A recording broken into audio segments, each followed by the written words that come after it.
Hello guys, आज चाहिँ म फेरि धेरै पछि ब्याक भएको छु।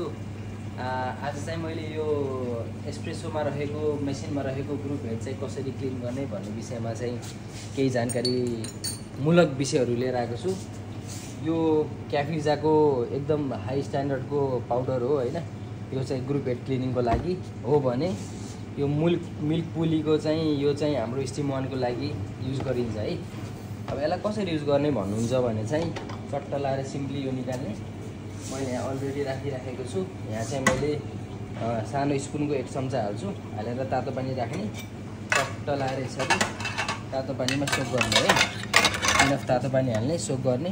यो रबरलाई छुनाउनु भएन है। अनि त्यसपछि यहाँ रहेको ग्रुप हेड हेर्न सक्नुहुन्छ। यो ग्रुप हेडमा रहेको स्क्रिनलाई चट्ट निकाल्ने। नटले होल्ड गरेको हुन्छ।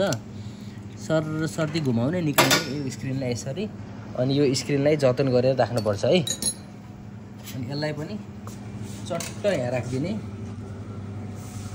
है त।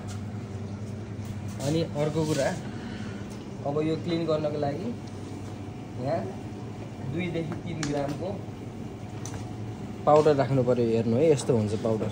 त्यो भनेको सानो स्पुनको लगभग 1 स्पुन जान्छ भनौँ न है। सट्ट राख्ने, राखेर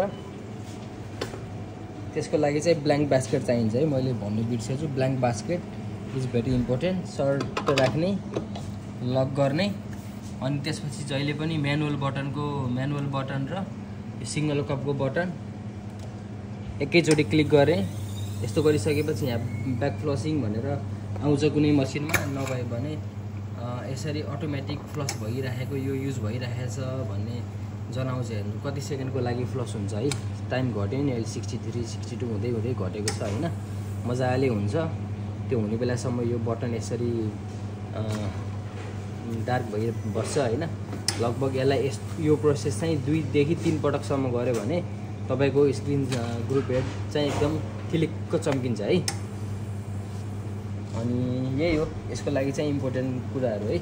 यिनीहरू चाहिँ सफा गर्न र आफ्नो क्वालिटीलाई चाहिँ मेन्टेन गर्नको लागि एकदम इम्पोर्टेन्ट तत्त्वहरू है त। Thank you so much guys, thank you for supporting होइन। सपोर्टिङ गाइस, चाओ।